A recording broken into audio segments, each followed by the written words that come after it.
Terima kasih Anda masih bersama kami dalam Sapa Indonesia Pagi. Saudara masih membahas bagaimana soal Pilkada Jakarta menakar efek Anies Baswedan di Pilkada Jakarta 2024 setelah sosok Anies Baswedan ini tidak mendapatkan tiket untuk berlaga di Jakarta. Masih bersama saya, sudah ada Bung Arya Fernandes, kemudian juga ada dari Pramono Rano, kemudian juga dari Mas Anies, kemudian juga dari RK Suswono, juga ada Mas Viva. Saya ke Mas Arya. Mas Arya, ini kan kalau tadi Anda mengatakan ini Pilkada Jakarta tidak terlalu kompetitif karena tidak ada aspirasi suara warga. Kita tahu nama Anies Baswedan ini ya bisa dirata-ratakan basis suaranya 45%. Nah, kemudian yang jadi pertanyaan saya adalah kemana nantinya suara pemilih Anies Baswedan? Benarkah ke salah satu pasangan calon ataukah memang benar akan ada gerakan anak abah dalam tanda kutip untuk mencoblos 3 paslon tersebut? Itu artinya suara itu nggak sah.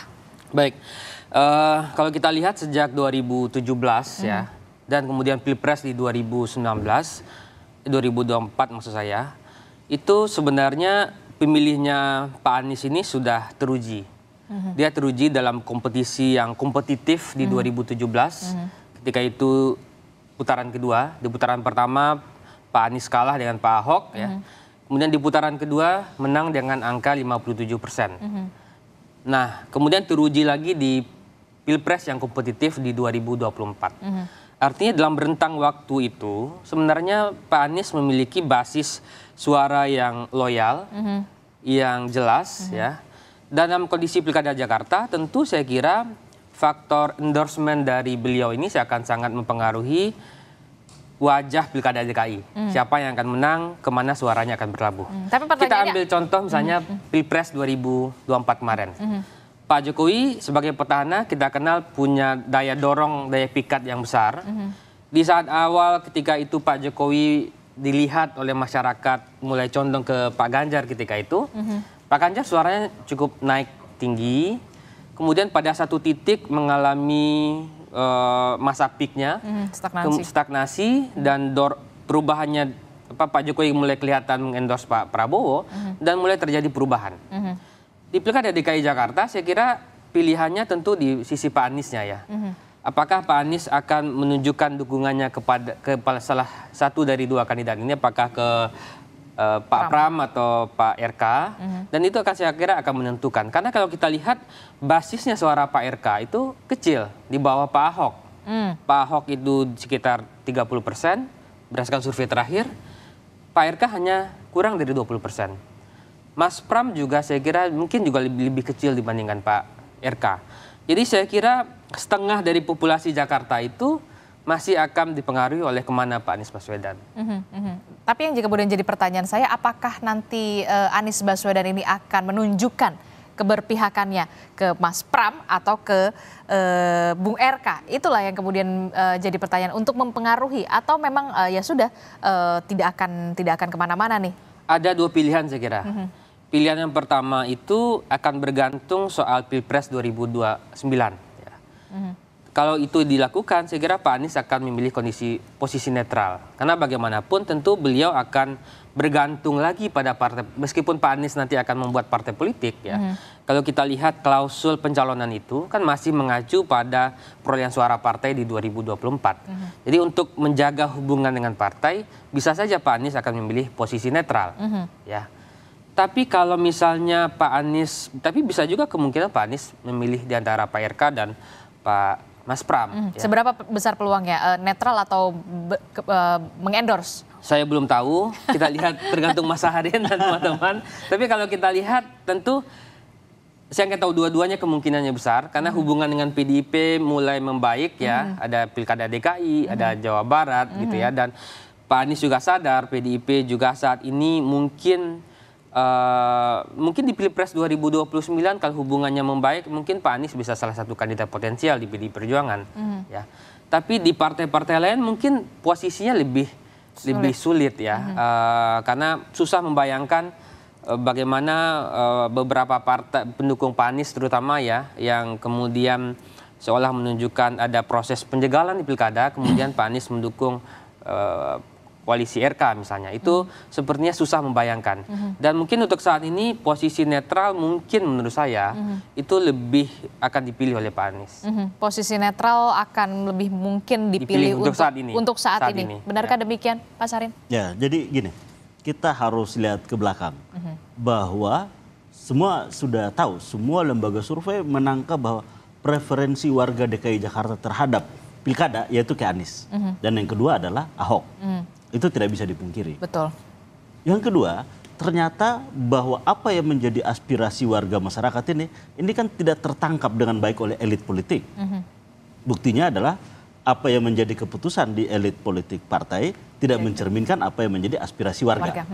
Nah, selanjutnya, kalau kita lihat di sekitar 40 daerah yang saat ini ada kota kosong, itu kan calon tunggal, kan ada kota kosong yang disiapkan bagi warga masyarakat yang tidak memiliki ataupun tidak seaspirasi dengan apa yang menjadi calon.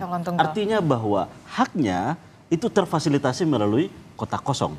Dan kita patut bersyukur bahwa ternyata saat ini kan sedang dilakukan judicial review terhadap itu. Bahwa ada aspirasi bahwa kenapa ketika calon tunggal disiapkan kota kosong bagi masyarakat yang memiliki aspirasi berbeda. Itu kan di daerah, tapi kan kalau di Jakarta tidak ada melawan kota kosong. Itu kan tidak ada kotak itu. Nah, sehingga kami melihat bahwa sudah sepatutnya pembentuk undang-undang maupun juga para pengamat misalnya untuk mulai mengkaji ini bahwa biar bagaimanapun ada aspirasi warga yang tidak memiliki preferensi terhadap apa yang ada. Sehingga ini kan harus terfasilitasi secara demokratis pula. Nah, kita melihat bahwa kemarin ada berita telah diajukan judicial review, harapan kita bahwa itu juga menjadi bagian dari fasilitasi terhadap apa yang menjadi aspirasi warga sehingga dapat disalurkan. Nah, itu.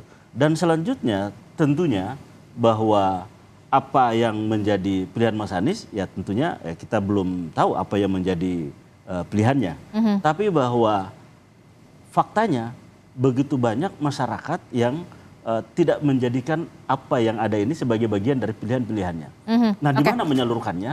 Nah, ini bukan sesuatu yang tidak sadar. Ini adalah sebuah gerakan sadar. Nah, kita bisa memaknai bahwa gerakan ini adalah bagian dari perlawanan terhadap keputusan elit misalnya. Karena apa? Karena diametral antara apa yang diputuskan elit dengan apa yang menjadi fakta aspirasi warga masyarakat. Ya kita lihat nanti. Kita lihat nanti. Tapi saya ke Mas Aris. Mas Aris, rasanya sulit begitu ya ketika Mas Arya mengatakan Pilkada Jakarta ini sudah tidak lagi kompetitif karena memang tadi nama-nama yang sebenarnya kita sudah tahu di lembaga survei banyak sekali, kemudian ternyata hasilnya seperti ini gitu ya. Mesin partai politik, kemudian Mas Pram, Bung Dul juga harus punya kerja keras tentu saja untuk bisa meyakinkan publik. Salah satunya adalah pemilih atau pendukung nama Anies Baswedan yang kita tahu angkanya besar sekali. Upaya untuk bisa dapat endorsement itu akan terus dilakukan atau gimana? Begini, kami menghormati berbagai pandangan yang menyatakan Pilkada DKI tidak menarik lagi ataukah hal-hal sebagainya. Walaupun memang itu masih bisa diperdebatkan. Kami menangkap hal yang berbeda misalnya ketika kita turun langsung ke masyarakat, itu antusiasme masyarakat yang sangat luar biasa terhadap pasangan Bang Dul dan Mas Pram. Misalnya Bang Dul itu sampai nyanyi-nyanyi bareng, kemudian kemarin pipinya Mas Pram dan Bang Dul dicubitin warga, itu saking antusiasnya. Saya pikir bagaimana dan mengapa masyarakat Jakarta itu sangat mencintai Anies, juga mencintai Ahok misalnya, karena dua tokoh ini menjadi top of mind di Pilkada DKI di berbagai lembaga survei adalah bagaimana kemampuan mereka dalam memimpin, juga kebijakan-kebijakan yang ditawarkan kepada masyarakat Jakarta dan sudah dijalankan. Mas Anies misalnya terbukti terlihat terkait dengan kebijakannya terhadap kaum miskin kota misalnya. Kemudian juga bagaimana Mas Anies membangun transportasi publik yang terkoneksi hingga ke pelosok-pelosok dengan RP0 Jaklingko, itu luar biasa. Dan kebijakan itu akan dilanjutkan bahkan disempurnakan oleh Mas Pram. Juga Pak Ahok misalnya, bagaimana tim Oren yang ketika ada banjir atau ada hal di depan rumah kemudian kita lapor langsung datang, itu juga akan diperpanjang kontraknya misalnya. Sekarang menjadi nanti ketika insya Allah Mas Pram dan Bang Dul itu menjadi gubernur dan wagub DKI misalnya menjadi 3 tahun. Kemudian pengaduan masyarakat langsung ke balai kota juga akan diteruskan kembali oleh Mas Pram dan Bang Dul. Jadi komitmen-komitmen kebijakan inilah yang menjadi nafas dan semangat Mas Pram dan Bang Dul untuk membangun Jakarta. Dan saya yakin karena semangat Mas Anies juga dan Pak Ahok juga ini sebagai tokoh yang ingin melihat Jakarta maju. Kan masyarakat Jakarta sangat mencintai beliau. Beliau ingin melihat Jakarta ini maju. Jadi saya pikir apakah itu nanti netral, apakah itu nanti mengendorse salah satu calon, itu juga tidak ada masalahnya. Karena kita lihat juga karena pemilih Jakarta ini punya logika elektoral yang cukup berbeda begitu ya. Karena rasional, realistis dan juga punya tingkat pendidikan yang memang cerdas bisa dikatakan. Rasional dan realistis itulah yang saya meyakini bahwa kebijakan yang menjadi semangat utamanya, apalagi ketika nanti Mas Anies mengendorse salah satu paslon. Dan kami yakin ya, tidak mengklaim salah satu dukungan dari Mas Anies, enggak, tetapi memang saya memiliki pandangan bahwa semangat itu ada. Misalnya beberapa kawan-kawan dari tim pemenangan Anies Mas Anies di 2024 lalu menjadi bagian dari tim pemenangan kami juga. Nah, ini yang saya pikir juga pertemuan-pertemuan yang tidak sengaja, walaupun kita bisa sampaikan bahwa tidak ada yang kebetulan, misalkan seperti itu. Misalnya Tuhan memberikan, sama-sama nih Mas Anies dan Mas Pram dan Bang Dul punya semangat bangun Jakarta dengan lebih baik. Ya Tuhan memberikan jalan bertemu. Seperti itu bisa saja. Nanti kita akan lihat bagaimana nanti ke depannya ya. Saya terakhir ke Mas Viva. Mas Viva, ini kan kalau kita lihat ya, pemilih Jakarta ini betul yang tadi dikatakan rasional, realistis. Kemudian apakah cukupkah hanya dengan mengikuti program-program yang sudah dilakukan oleh gubernur terdahulu? Salah satunya mungkin Anies Baswedan ini bisa menjadi salah satu hal yang meyakinkan pemilih Jakarta untuk memilih salah satu pasangan calon, misalkan RK Suswono. Mas Viva. Kita akan sosialisasi untuk memberikan program-program yang menjadi bagian dari kepentingan masyarakat yang sekarang ini sedang ada. Dan yang kedua, kita akan melakukan pertemuan-pertemuan secara rutin, secara masif dengan mengedepankan mesin organisasi partai yang begitu kuat, karena masing-masing partai politik tentu memiliki basis sosial dan basis suara sendiri-sendiri. Nanti akan kita konsolidasikan secara efektif, efisien menjadi kekuatan elektoral untuk memenangkan pasangan calon RK Suswono.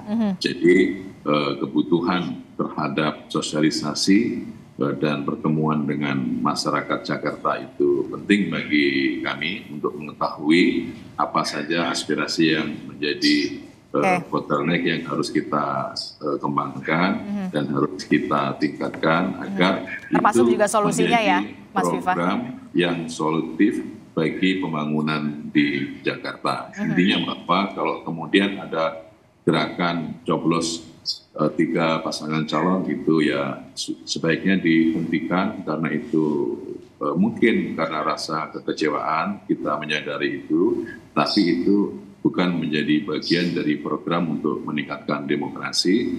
Dan sebaiknya ini akan kita tingkatkan dari para penyelenggara KPU, Bawaslu untuk terus melakukan sosialisasi agar tingkat partisipasi bisa meningkat. Kalau di Pilkada 2017 kan sekitar 78%, lebih tinggi daripada partisipasi nasional yang 77%. Nah, kita harapkan untuk Pilkada Jakarta itu lebih dari 78%, karena partisipasi itu akan sangat menentukan bagian legitimasi sebagai bagian representasi masyarakat untuk memilih pemimpinnya. Dan ini akan menjadi tanggung jawab bukan hanya seluruh partai politik penyelenggara, tetapi juga seluruh stakeholder, kekuatan-kekuatan yang ada di Jakarta untuk bersama-sama membangun Jakarta dengan mengedepankan tingkat partisipasi yang lebih tinggi lagi. Oke, kita harapkan memang partisipasi pemilih ini dari 5 tahun yang lalu sampai sekarang ini ada peningkatan. Mas Arya,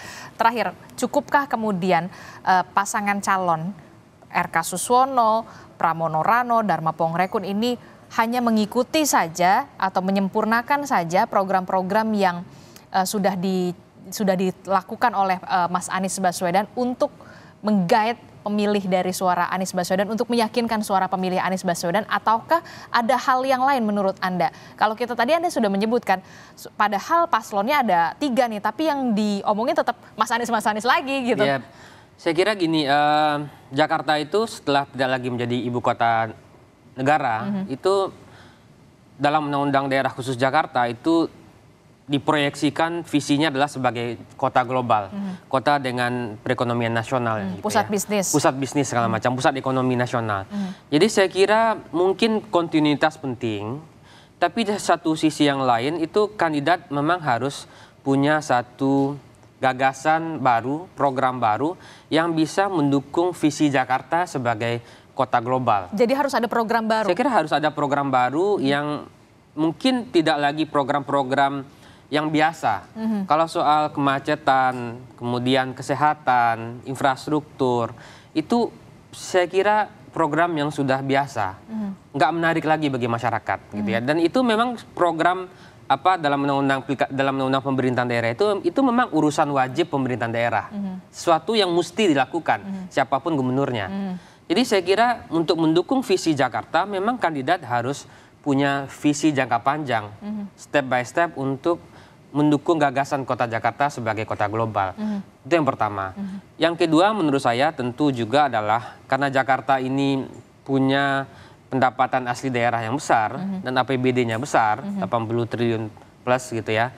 Tentu proses penganggaran yang transparan, ya, proses penganggaran yang partisipatif itu juga jadi penting juga untuk memastikan agar anggaran-anggaran Jakarta itu dinikmati oleh warga Jakarta. Dan tepat sasaran. Dan tepat sasaran.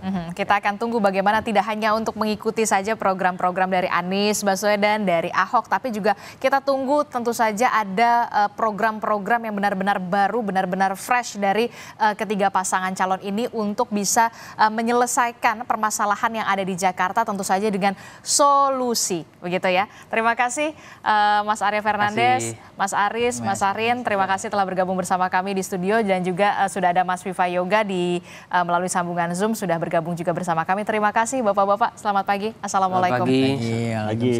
Pagi Mas Viva.